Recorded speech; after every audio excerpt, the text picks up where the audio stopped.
They were very well prepared. They were very well coached. They were ready to play this game, and we were not. And that starts with me. Didn't have this team ready to play. They were ready. They came out hot. They had the momentum, and we were unable to do anything to slow it down. And it's one of those things where it's embarrassing. So I told them we embarrassed our name. But there's only one way that we got to do. We got to go back to work. We can talk about a lot of things and what ifs, but the bottom line is we got our tails whipped tonight. We got to realize that, and we got to look deep down within each other's coach and player, and figure out a plan to move forward in 8 days. Questions? Those 3 and outs just put you behind the 8 ball. Well, there's no question. Obviously, they came out, and there's always been a no huddle spread team, but it was extremely fast tonight. We couldn't settle down defensively. Really couldn't get them in any third downs. And when you're a no huddle team and you're getting first downs on first and second down, it allows you to go a lot faster. And they had the momentum. And offensively, we needed to do something to slow that momentum down. And it was 3 and out after 3 and out after 3 and out after 3 and out. It might have been 5 or 6 3 and outs. Just a poor job of execution, a poor job of play calling. Just they took the momentum, seized it, and really took control of the game in that first quarter. Are you surprised that your offense was not able to get anything going quickly? Yeah, that's sometimes things happen like that. You got to come to the sideline. You got to regroup. You got to go back out there with the mindset that you're going to get a first down. Thought we had some. I got to look at the tape. I thought we had some things that were there. I had some execution problems. We had some poor throws on some third downs, critical possession downs where we had guys open, and just one first down. You know how kids are. They're like, we got to take this ball and score. We got to, like, no, we need to get a first down. That's what we need to do, and we were unable to do that. Disappointing. I thought we had a good plan, but they were playing faster than us. They were tackling. There were a lot of hats to the ball. Got to give their defense a lot of credit. Is that reopening your quarterback job? Well, we got to reassess the quarterback situation. I gave Fatone a series in the first half, and we had a 3rd and 3 there. Had an option route to Fackrell where we kind of bounced it to him, and Nick had won the series before where he had bounced one to BC. We really weren't executing anywhere, not just the quarterback position, but we've got to be able to throw the ball more than we did tonight at a higher percentage. We got to be able to stress the defense, and we were able to do that.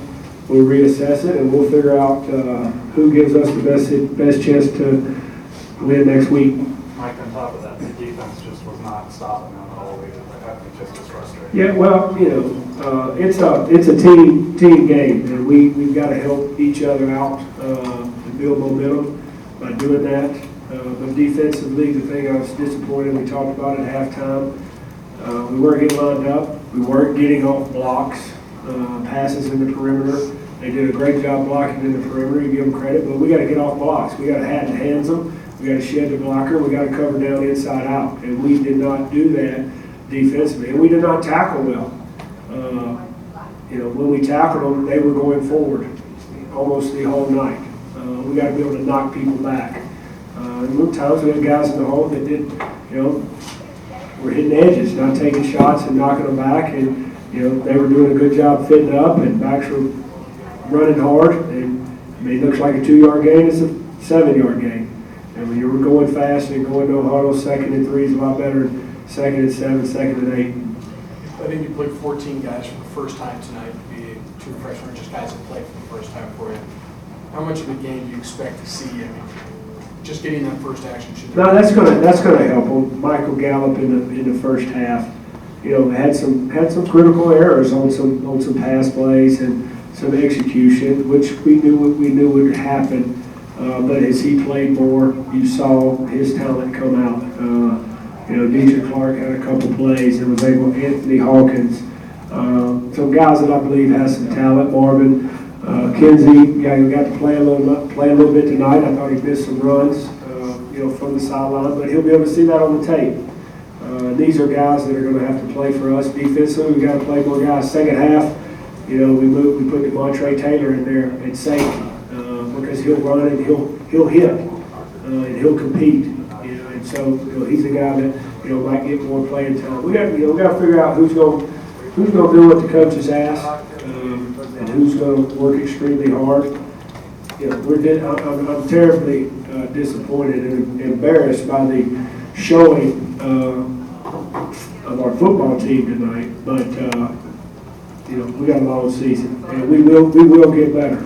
There's no doubt in my mind. Coach, with this being the first game of the year and a rivalry game, why is it important to convey to your team and not let this carry over into the next game?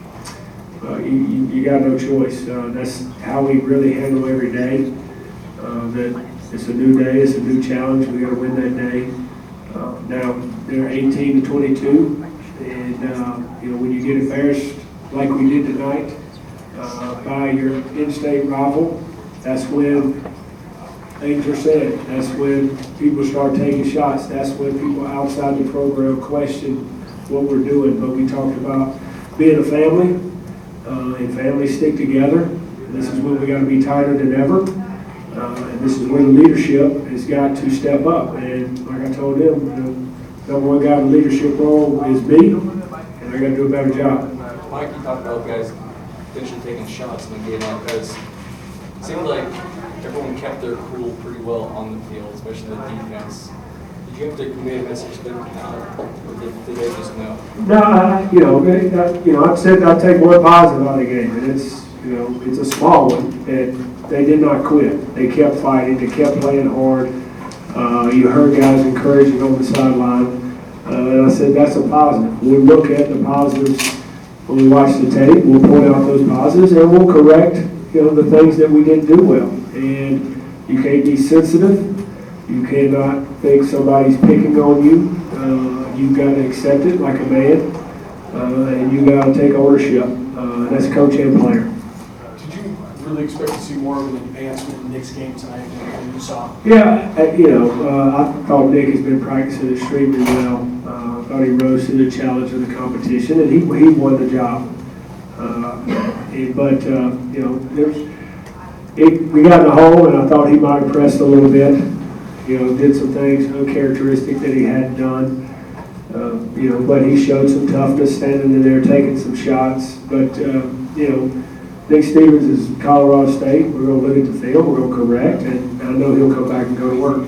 Coach, how would you critique your secondary tonight? Well, I said it earlier. I thought first of all, we did a poor job of getting off blocks in their screen game or their Bobo game.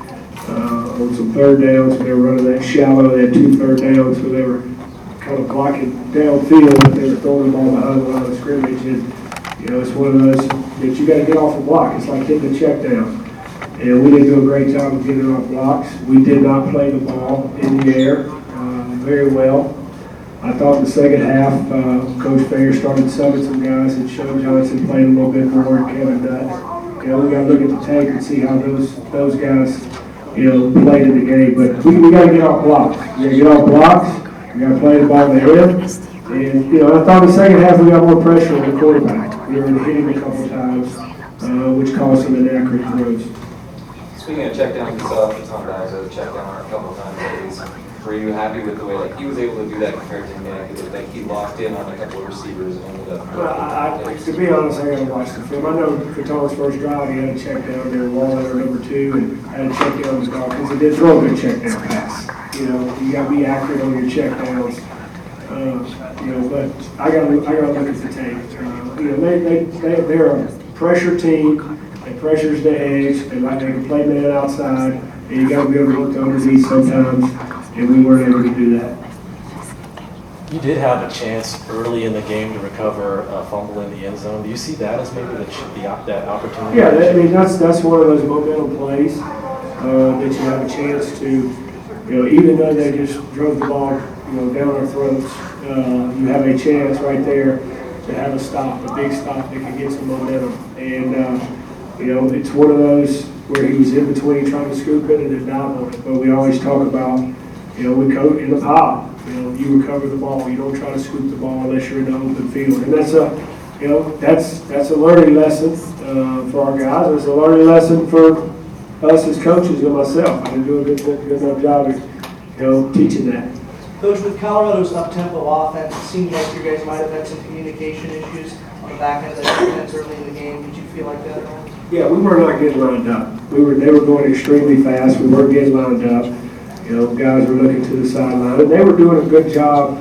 You gotta give them credit. They were doing a great job of changing their formations from trips looks to doubles looks to empty looks. You know, and we weren't getting adjusted. They had a great plan, but again, I play better on the first and 10. You know, the times that in my history when you're running no huddle and you're trying to go fast, it only works when you're getting positive plays and you're able to keep the defense on their heels. We had, I don't know how many third downs in the first half. It might have been 4 or 5. We weren't getting them any third and longs. They were all third and shorts. So, you know, they were able to keep that tempo. You get a no-huddle team, you make a stop on first down, you know, for 1 or 2 yards, second long, and you get them in third long, they tend to slow down when it's third and long because they have kind of a different package for third and long, and we were unable to do that. Coach, obviously you're facing this good team. How would you compare this team to what you saw a year ago? Well, I mean, they're a talented football team. You know, they've got a lot of great skill. They got a 4-year starter at quarterback. I think their defense is very stout up front. I think they've got good secondary players. And you look at their season last year. They were in a lot of ball games. They just didn't win any of the close ones except ours early in the year. And they're experienced and they've been together. They've been through a lot of wars. And they hadn't won them, but they faced what we're going through right now, losing and how to respond. You got to give them credit. I knew it was going to be an extremely difficult challenge for us because of the experience that they had coming back. But I thought we would have played a little bit better than we did, but we didn't. You got to give them all the credit in the world. Coach McIntyre and the staff did a great job. Yeah, it's good. All right, thanks, guys.